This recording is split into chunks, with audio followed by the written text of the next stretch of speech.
I wish we'd stayed. But I understand why we left.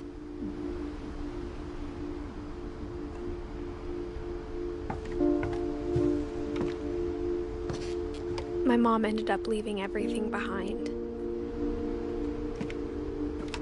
What happened that night had been coming for a long time. Maybe it should have come sooner.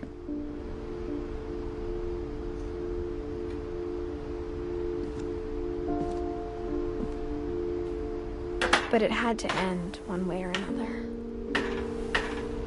All that's left now is to tell you about that last night.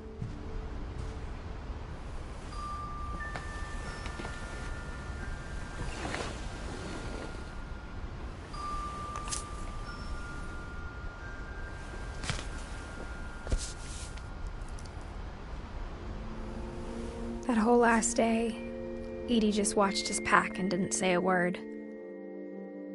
Until supper, when she raised her glass and said, "To our final night together, and all our final nights apart." Grandma, you know what I said about alcohol. Some of your medications are very Edith, specific. I left a present for you in the hallway. Why don't you go open it?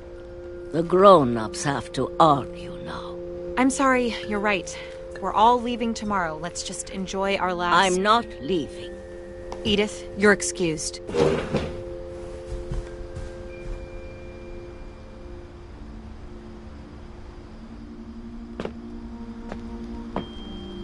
The power had been shut off that morning, but Edie always had plenty of candles. When my mom sealed the library, I don't think she knew about the other entrance. Or that Edie had a key to it.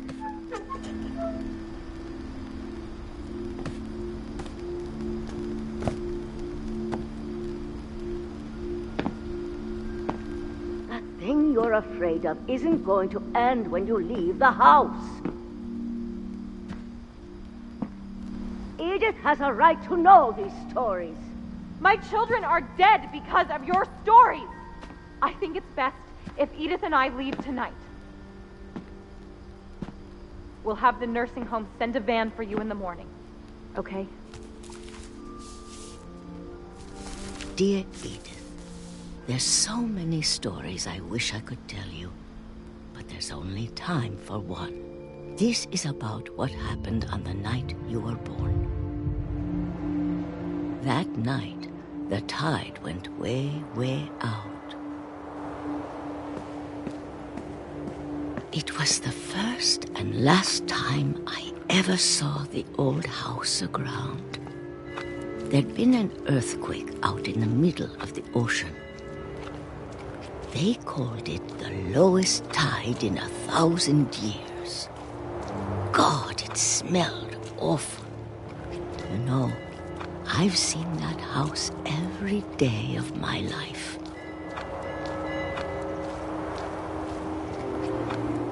But I never thought I'd go back to it.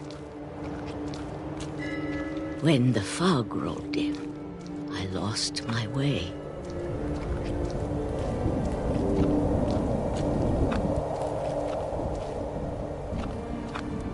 I got turned around.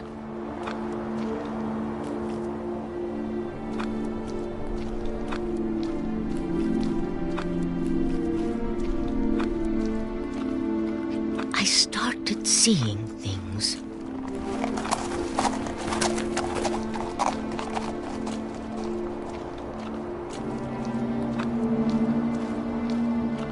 Things I'd forgotten had ever existed.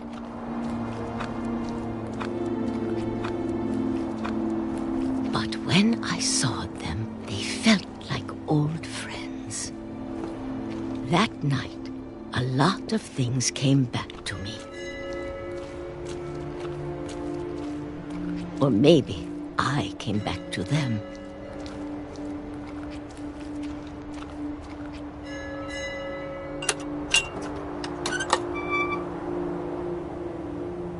Things I can't explain, but that I need you to try and... Edith, what are you doing in here?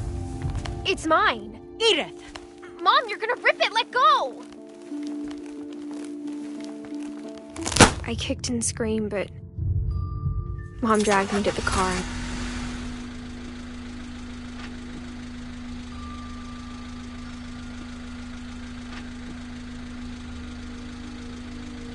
I never saw Great-Grandma Edie again.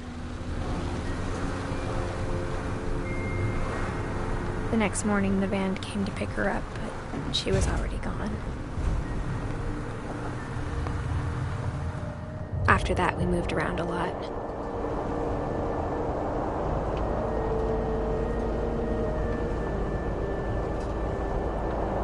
We both tried to make the best of it.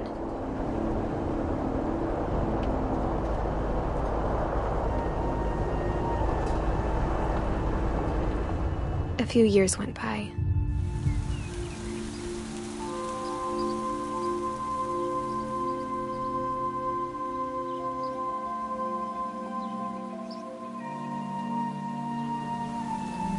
My mom didn't like to talk about it.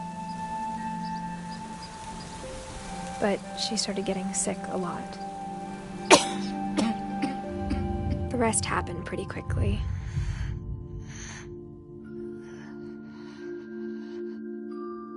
She got better for a while, and then she didn't.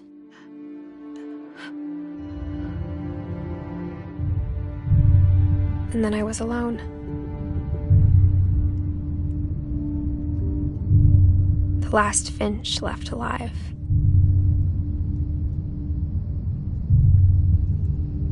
Until I found out about you. I'm still not sure what to tell you about all this. If we lived forever, maybe we'd have time to understand things. But as it is, I think the best we can do is try to open our eyes. And appreciate how strange and brief all of this is.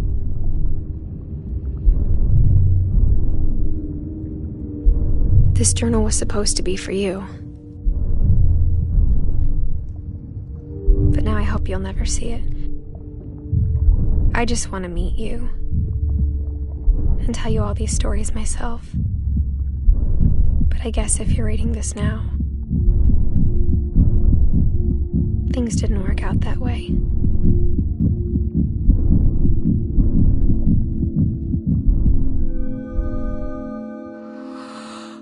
This is where your story begins. I'm sorry I won't be there to see it. It's a lot to ask, but I don't want you to be sad that I'm gone. I want you to be amazed that any of us ever had a chance to be here at all. Good luck.